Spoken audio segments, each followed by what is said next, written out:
Let me address something which is, I guess, common with this audience, and it will be common for our viewers who will be watching the show later. The fear of attachment and the fear of security. What are you attached to? I'm attached to my family, I'm attached to a lot of things, material things in life and emotional things in life. How does one detach some of their worldly attachments, and especially material attachments? If you want to detach from the world, everything material, including your body, you should jump into the ocean, you're on the coast. This entire nonsense is going on for too long, let me put this to end. If you want to be detached, you must do it efficiently, isn't it? 2 meters of rope can do it. You don't need a philosophy you don't need all kinds of teachings. You want to detach yourself from life, 2 meters of rope can do it for you. I'm asking you, are you here to experience life or to avoid life? That's a question. Are you here to experience life or… So, what is the best way to experience life? You know… No, answer the question. You want to experience life or avoid life? To experience life. Tell me, can you experience anything? Anything, from the simplest thing to the most complex things. Can you experience the food that you eat if you're not involved in that process of eating? Can you experience the people around you if you're not involved? Can you experience the work that you're doing? Can you experience anything in your life unless there is involvement? Where there is no involvement, there is no experience of anything. The more profound your involvement, the more profound your experience of life. So, why do you want to detach? What your problem is entanglement. Whatever you touch, you're getting stuck to it. Can you keep the microphone now? No, I'm just checking if you if it's stuck to you. Like I said, you know, I'm attached because I'm a professional anchor, so that's the attachment I'm referring to. No, the problem is just this, we are getting entangled. Wherever you involve, you're getting entangled. Why this entanglement is happening is because your involvement is selective or discriminatory. Try this and see in your life. When you walk out from here or right here, see if you can look around. All these people, some of them you know, many of them you do not know. Just see if you can look at every face with the same sense of involvement. The air that you breathe, the land that you walk upon, people around you, just everything. Show the highest level of involvement that you can manage. Whatever your level of involvement is, just the same level of involvement with everything. You will see involvement is a fantastic thing and there will be no entanglement. Now I'm willing to involve with this person, not involved with this person.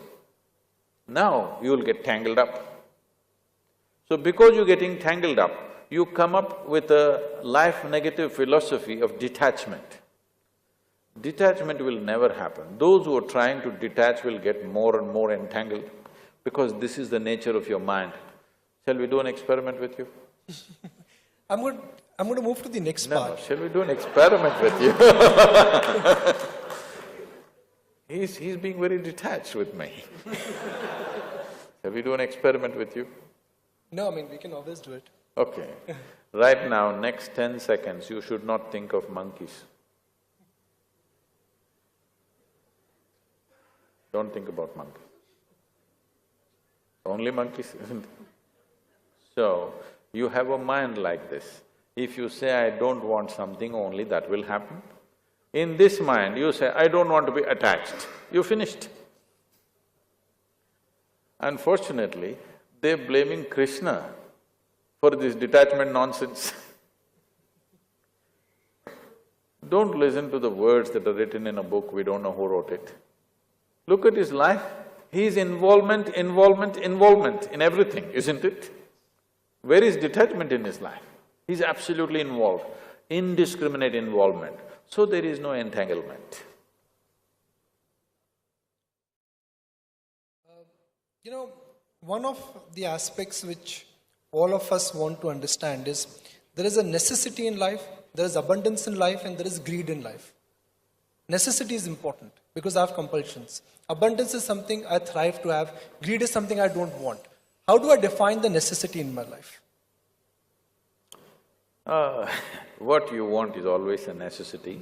What somebody wants is greed.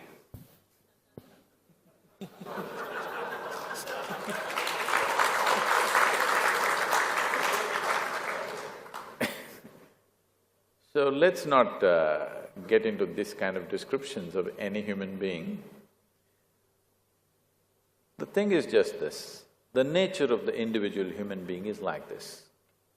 Wherever you are, you want to be something more. Yes, is it true for everyone? Wherever you are, you want to be something more. If that something more happens, what? Something more. If that something more happens, what? Something more. So you seem to be going in installments towards something. What is that something? Suppose I make you the king or queen of this planet. Are you settled? Don't look at me hopefully, I won't make such a blunder. If I make you the king or queen of this planet, will you be fulfilled? No, you will look at the stars. This is the nature of the human being. It doesn't matter what nonsensical teachings you give them, you cannot stop it within this, even in a single human being. These kind of teachings, be content, be happy with what you have, has not worked for a single human being on this planet. It will only work either when you are sick or you become too old for anything.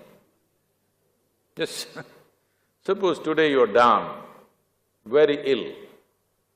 You'll say, oh, what I have is enough, I don't need anything more. Tomorrow morning you're feeling a little better, again ready? Yes or no? So the nature, the very nature of being human is this, that you always want to be something more. How much more will settle you for good? If you look at this, you will see that it's not more, you want all. What you're looking for is an infinite expansion. If you try to achieve infinite expansion through material means, you will become an endless run. It's like trying to count 1, 2, 3, 4, 5 and one day you believe that you will say this is infinity. No such thing will happen, you will just become endless counting. Your longing to expand limitlessly is fantastic. The means that you're employing is very miserable because through physical means, you're trying to get to a limitless or an infinite state. The very basis or the very fundamentals of physical existence is a defined boundary. Where there is no boundary, there cannot be physical. We call this a physical body because there is a boundary line. If I remove all the boundary lines of this body, can this be a physical body? Nothing physical can exist without boundaries. But there is something within you longing to touch a dimension beyond boundaries. Your longing is fantastic. The methodology is a hopeless methodology. Now, this is not about greed, this is not about conquest, this is essentially a longing to expand because a human being cannot live within the limitations of physical boundaries. We want to expand to a limitless state. If this has to happen, the only way you can be successful is you transcend your physical nature in some way. If your experience of life touches a dimension beyond physicality, only then this will happen. If your experience of life touches a dimension beyond physical nature, then we use this most corrupted word called spirituality. Spirituality does not mean looking up or looking down. It simply means your experience of life has touched a dimension beyond your physical nature. What is the significance of such a thing? Why should I do this?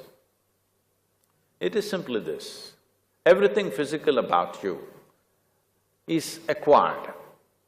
What you call as my body is something that you slowly acquire over a period of time. What you call as my mind also is physical. The content of the body and the content of the mind you gathered from outside. through impressions and food that you consume.